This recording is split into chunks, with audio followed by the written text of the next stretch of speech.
বন্ধুরা, আজ আমি তোমাদেরকে নতুন ধরনের পায়েস তৈরি করে দেখাবো, যার স্বাদ হয় অতুলনীয়।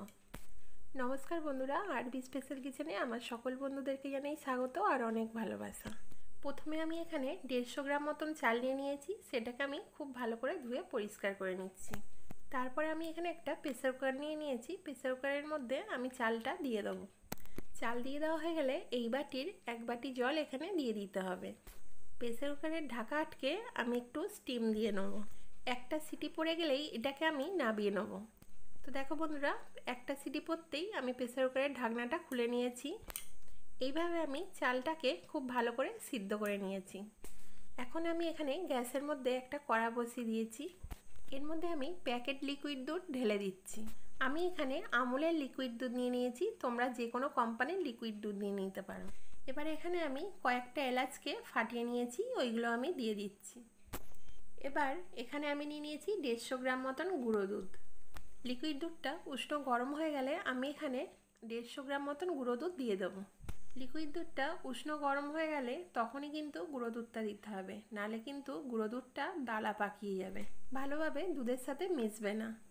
এবারে আমি খুব ভালো করে এখানে দুধটাকে নাড়াচাড়া করে নিচ্ছি।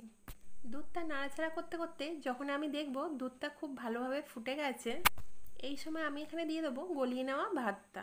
গলিয়ে নেওয়া চালটা একটা বাটির মধ্যে নিয়ে একটা স্প্যাচুলার সাহায্যে এইভাবে আস্তে আস্তে দিয়ে দিতে হবে।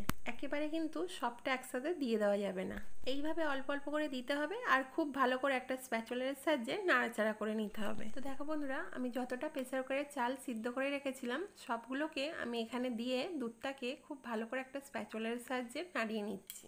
পায়েসটাকে কিন্তু 5 মিনিট অন্তর অন্তর এইভাবে নাড়াচাড়া করে নিতে হবে, নাহলে কিন্তু তলাতে লেগে যাওয়ার ভয় থাকে। বন্ধুরা, তোমাদের কাছে আমার রিকোয়েস্ট রইল, একবার হলেও এইরকমভাবে এই প্রসেসে পায়েস বানিয়ে দেখো। এই পায়েসের স্বাদ কিন্তু খুব সুন্দর হয়। পায়েসটা নাড়াচাড়া করতে করতে যখন আমি দেখব পায়েসটা ঘন হয়ে এসছে, এই সময় আমি এখানে দিয়ে দেবো ভিজিয়ে রাখা কাজু কিশমিশটা। কাজু কিশমিশটা আধ ঘন্টা আগে ভিজিয়ে রেখে দিতে হবে। তো দেখো বন্ধুরা, এইটা আমার খুব ভালো করে ফুটে এইভাবে ঘন হয়ে গেছে। পায়েসটা কিন্তু এর থেকে বেশি ঘন করা যাবে না। তোমরা হয়তো দেখে বুঝতেই পারছো পায়েসের ঘনত্বটা আমি ঠিক এই রকম রেখেছি।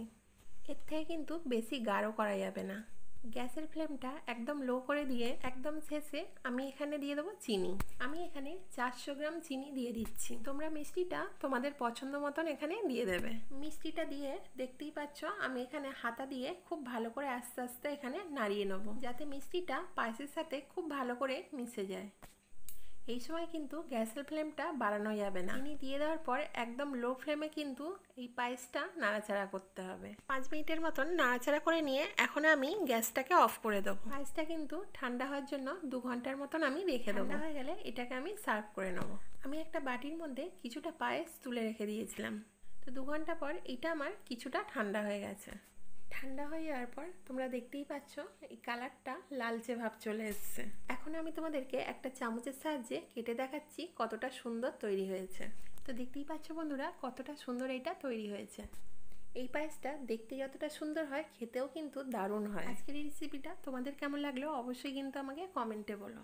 ভালো লাগলে লাইক শেয়ার করে দিও। আর যারা আমার চ্যানেলটা এখনও সাবস্ক্রাইব করোনি তাদেরকে সাবস্ক্রাইব করার রিকোয়েস্ট রইল। আর পাশে থাকা বেল আইকনটা ক্লিক করে অল নোটিফিকেশান অন করে দিও, যাতে আমার এই নিত্য নতুন রেসিপিগুলো সবার আগে তোমরা দেখতে পাও। আর আমার এই ভিডিও যদি তোমরা ফেসবুক পেজ থেকে দেখে থাকো তাহলে অবশ্যই আমাকে ফলো করে দিও। আজকের মতন এই পর্যন্তই, দেখা হচ্ছে আর পরের রেসিপিতে। সবাই সুস্থ থেকো, ভালো থেকো।